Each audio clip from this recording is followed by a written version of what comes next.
Have you ever looked around and thought, is everyone else buying homes, investment properties, investing in assets, traveling around the world, building wealth while I am still feeling like I'm trying to catch up? If you have ever felt financially behind, even when you're working very hard, even when you have income coming in every month, you earn decent amount of money, and it feels like you're doing everything right. This episode is for you because the truth is, millions of women silently carry financial shame, guilt, pressure, and anxiety. And today we are going to unpack why that happens, what's actually happening behind those feelings, and how to stop measuring your life against timelines that were never designed for you in the first place. One thing I have realized as a financial coach is that women aren't just managing money, we are managing pressure, pressure to succeed, pressure to nurture our children, pressure to hold everyone else together. I know this feeling because this is exactly how I felt. I felt like I was doing everything right. I had a steady paycheck from my job, but somehow I was still feeling behind. I was so ashamed. I felt like everyone else around me were investing in properties, investing in capital assets, and I always had this nagging feeling that I was always behind. So, first of all, why do women feel financially behind? Let's break this down. There are five key points why women may feel financially behind. Number one is women often start financial education late. We, as women, we often start financial education late because we always think it's for men to sort out. Most women were never taught how investing works. We're never taught wealth building, retirement strategy, negotiation to negotiate a higher salary, ownership, financial confidence. All of these things we were never taught. So it makes sense that many of us feel financially behind. Many of us women were taught how to survive financially, how to have two jobs so we can pay all the bills. But nobody really taught us how to build wealth. In fact, did you know? And I knew this only because of all the research I've been doing around and around finances.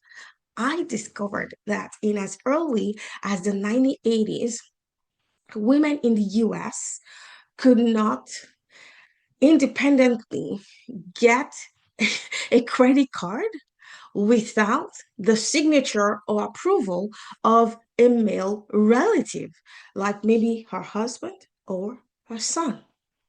So women in the US in the 1980s could not independently apply for and get a credit card.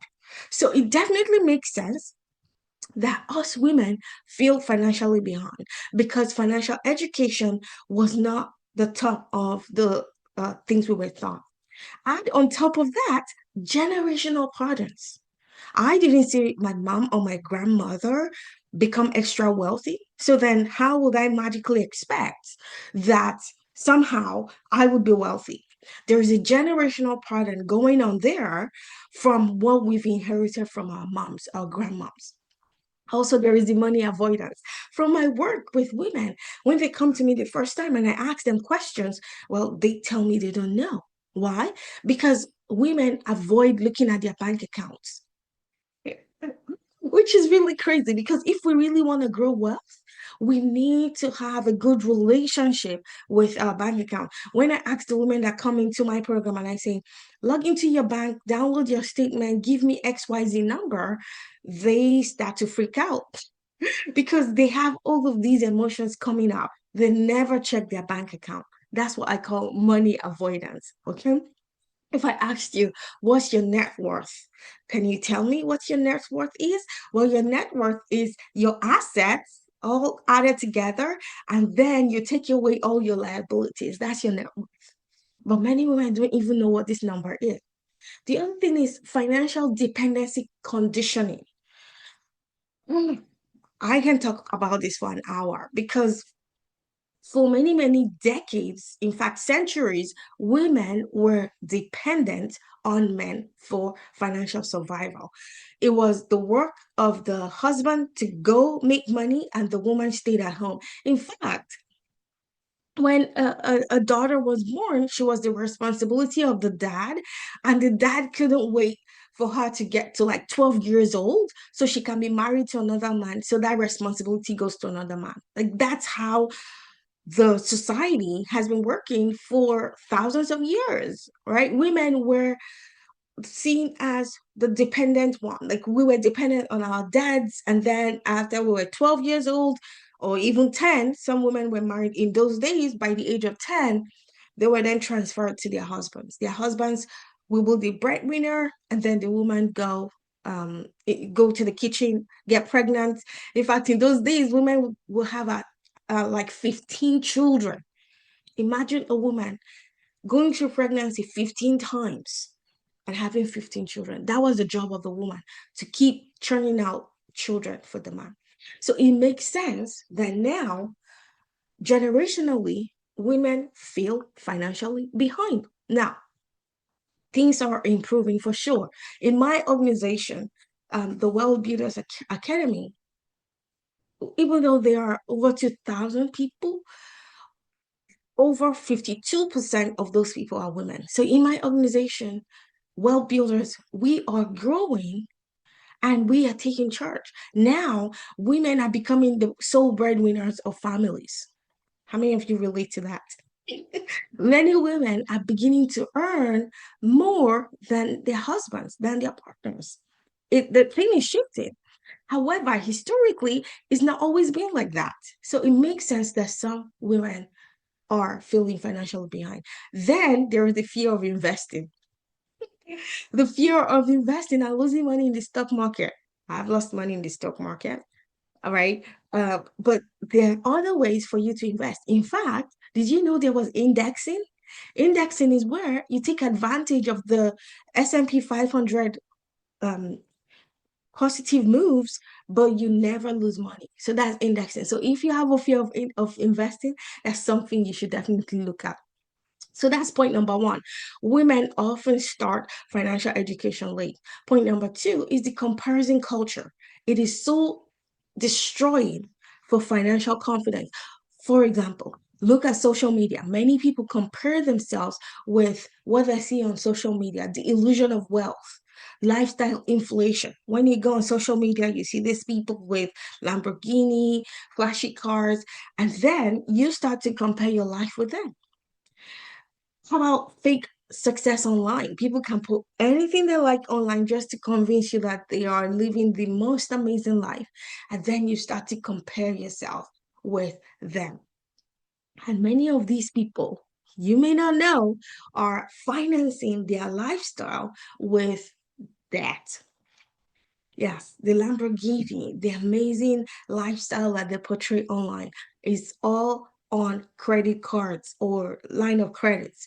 And then you start to compare your normal life with all of those highlight reels. And so that's one of the reasons why women feel financially behind. We compare our lives with other people's highlight reels, and then we feel inadequate.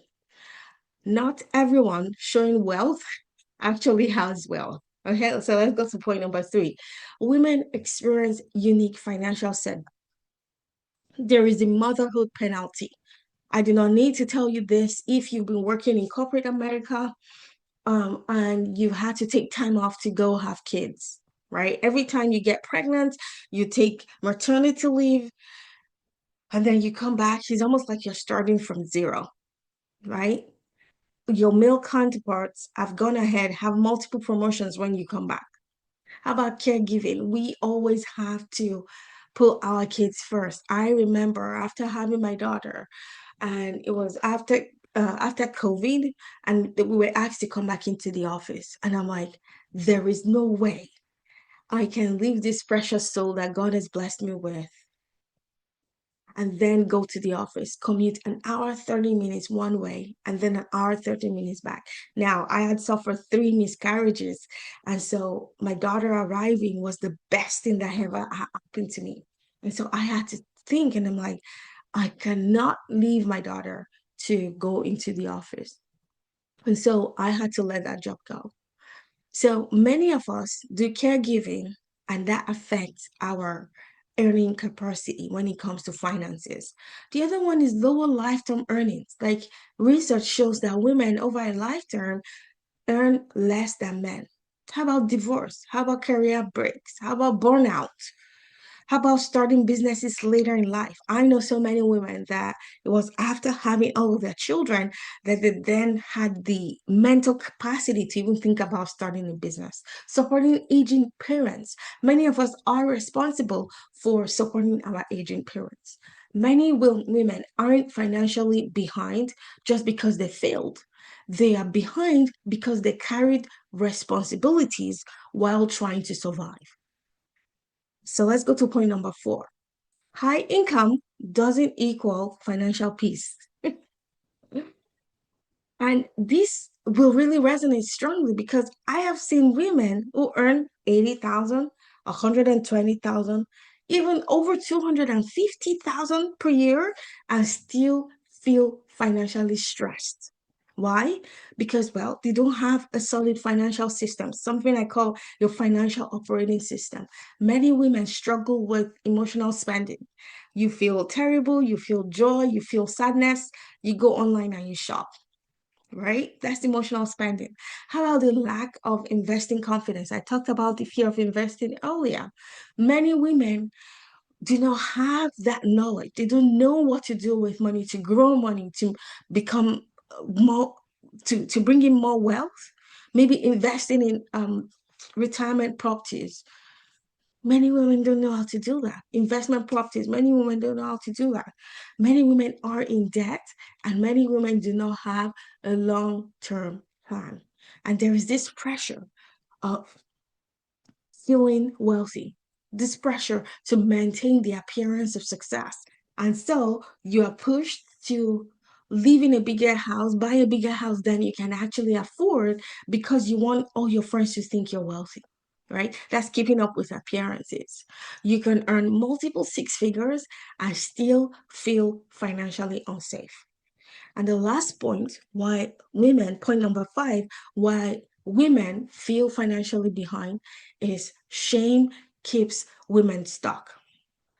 Avoiding your bank accounts. That's one thing so many women tell me they have. The fear and anxiety of looking at their bank accounts, the fear of investing, embarrassment around debt, procrastination, and silence.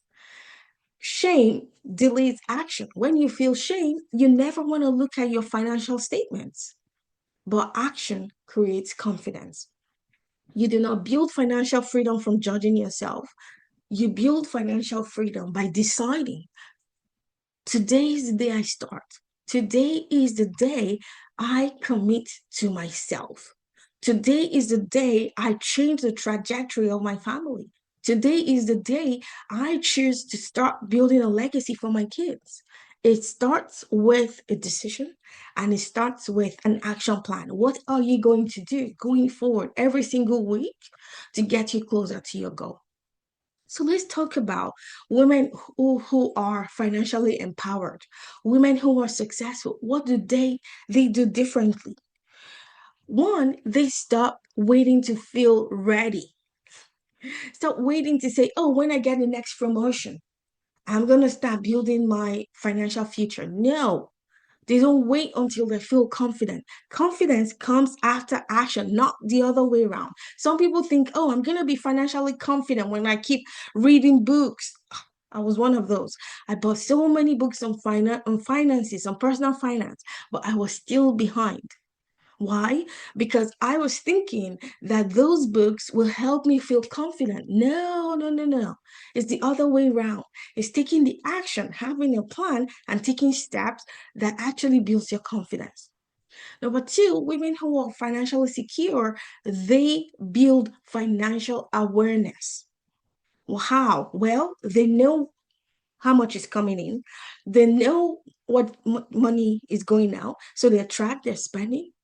They check their accounts regularly. They know their net worth. So remember at the beginning, I said, what's your net worth? Can you tell me what your net worth is? Many women do not know what the number is. Well, these women who are financially successful, they learn investing. If investing isn't complex, especially if you're risk averse like me, as somebody who has lost money in the stock market, I used to trade Forex when I was in London. I must have lost over $150,000 in Forex when I was trading Forex. Horrible, horrible experience. Why? Because those are gambling. Okay. I see those as gambling. They are investment strategies that you can implement where you take advantage of the S&P 500 growth, but you have a floor. You never lose money. It's called indexing. Many women don't know that. Okay, there are multiple ways you can invest that you can even build capital gain. You can have capital gain as well as dividends, which is incredible, right? So the fear of investing is holding many people back. But the women who are financially secure, they learn investing and they learn smart investing. Also, they understand retirement. They understand the power of time when it comes to compounding. They know and they put strategies in place to say, I have my retirement sorted out. Many women right now don't know when money is going to come for their retirement, which is really, really sad. So, financially secure women, instead of just looking flashy online, they have a long-term view and they're able to put strategies in place to pay for their retirement. Not only pay for their retirement, but also leave a legacy for their children. Point number three, they focus on momentum, not perfection. Women who are financially secure, they don't compare themselves with other people. They have their individual financial operating system and they just focus. They focus on momentum. They don't focus on perfection. Small, consistent financial decisions apart from occasional bursts of motivation. I'll give you an example. Women who have a long-term view, who know how to secure their future, automatically save 10% of their paycheck. At least 10%, okay? I know some women who save up to 50% of their paycheck. These women save at least 10% of their paycheck automatically. It goes from their checking account to their investing account automatically. You just set it up with your bank and then it goes automatically. So that's what I mean by small consistent action. They don't just wait to get a windfall of 200,000 and say, "Oh, I'm investing 100,000 in the stock market." They don't do that. They invest, it's called dollar cost averaging. Okay? So dollar cost averaging, you invest the same amount every single month. You keep investing the same amount every single month, and every single month, your assets continue to grow. So consistent action outperforms just outburst of action, just waiting for a windfall and then investing 100,000 at once. So these are the things that smart and financially successful women do. Also, they redefine success.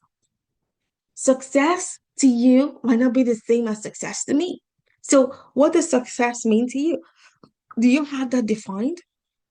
What does wealth mean to you? Instead of just looking online and looking at what your neighbor is doing, define success for yourself. Is it freedom? Is it peace? Is it time? Right now, in this phase of my life, time with my daughter is the ultimate success for me. I get to take her to school every single day and I get to pick her up every single day. I cannot tell you how wonderful that hug and a kiss just at the school gate is the most amazing thing. So for you, in this phase of your life, success could mean time freedom. It could mean flexibility. It could mean ownership. It could mean legacy, leaving a legacy for your kids. Okay. Now I want to give you practical action steps because that's the goal. I don't want you to listen to this podcast or watch this YouTube channel and you keep nodding your head and you say, "Oh, Joy is making point, making sense." No, I want you to also take practical action steps. Your financial reset starts here. So step number one, stop comparing timelines. Okay, whether you are 30, 20, 40, 60, even 70, 80, I want you to stop comparing timelines with other people. That's number one. Because many women tell me that they feel financially behind. They feel like they've lost time. No. Because when you feel that way, what's the upside? What's the upside of feeling financially behind?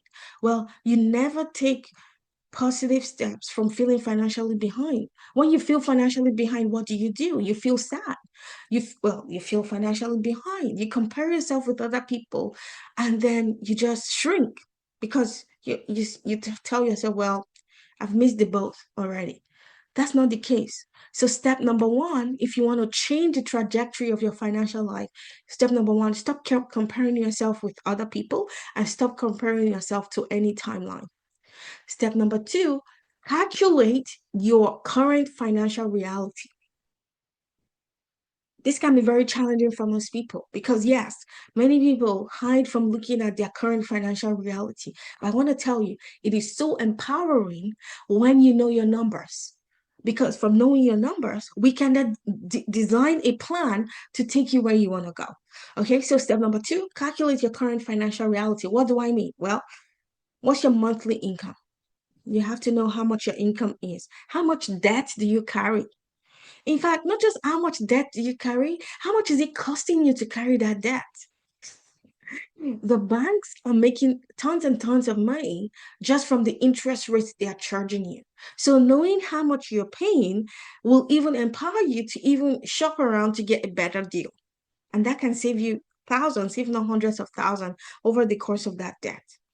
Number three, your savings. How much do you have in savings? How much do you have in investments? And then what's your net worth? So remember at the beginning, I told you your net worth is your total assets, then you subtract your liabilities. That's your net worth. Step number three, choose one financial goal. Don't try to do everything at the same time. Just choose one and then put blinders on and stick to that goal. So examples of a financial goal, setting up emergency fund. So let's say you want to have, some people say 6 months. I love to say 12 months. 12 months of expenses, your mortgage, your rent, your utilities, everything that you spend in a month, have 12 months worth of that in your emergency fund. Then number two, maybe another goal you could choose is to pay off debt. You want to be debt free. Number three, it might be to open an investment account. Maybe you've never invested before, and this conversation has sparked something in you, and you're like, I'm going to open my first investment account. Or maybe you're going to start your own retirement contribution, not relying on your 401k. You want to really build wealth so that you leave a legacy for your kids. That could be one of your goals. Another goal could be to have a side income. Maybe you want to start a business. You want to start having more income coming to your household. That could be a financial goal. So choose one of these financial goals. Then number four, commit to weekly money dates. Every week, sit down and look at your money. Love your money. Okay. Remove that resentment when it comes to looking at your money. And step five, invest in financial education. I cannot tell you how financial education completely transformed my life. If you're feeling behind, I want you to hear this clearly. You are not too late. You are not too late. You are not disqualified. You are not broken. Your financial story is still in the process of being written, and you are the star of the story. I want you to take your power back. I want you to tell yourself, this is the beginning of the life I've always dreamed of. And one of the most important things you can do is stop measuring your beginning against someone else's middle. Stop comparing yourself with all of those people you see on Instagram. Wealth is not built overnight. It is built one decision at a time, decision by decision, habit by habit, season by season. The goal is not perfection, the goal is progress. So your next level is definitely available to you. And I want to tell you that I can help you. I can help you create a personalized financial operating system. I can help you create a personalized financial plan. And this is completely free. I'm going to sit down with you, look at your numbers, and help you create a personalized financial plan that you can implement. And I want to tell you, financial peace comes from having a plan. Where if you're currently financially stressed, always thinking about money, I want to tell you that once you have your personalized financial plan and you can see the numbers and you can see that this plan can take you to where you want to go, that's where financial peace comes from. And my desire for you is to have financial peace. So I'm going to drop a link for you to book a free coffee chat with me. It's going to be in the show notes if you're listening on the podcast. It's going to be in the description if you're listening on YouTube. And I want to help you get on the path of financial freedom, financial security, financial peace, inner peace, so you can rest at night knowing that you have a plan that is going to get you to where you want to go, so that you are the reason why the financial trajectory of your family changes. And I always say this, when women grow wealth, an entire generation changes. And that's my desire for you, that you can start living a life of peace, of freedom, of independence, and you can start enjoying life to the fullest. If this episode spoke to you in any way, please share this with another woman. Please leave a comment if you're watching on YouTube. I respond to all comments, and I am really excited for us to rise together. No family will be left behind, no woman will be left behind. A rising tide lifts all boats in the harbor. Let's rise together. I'm so excited for you. Thank you for spending your time with me today. It's always a joy and a privilege to come into your home, to come into your car as you're driving to work. God bless you, and may his face shine upon you. Amen.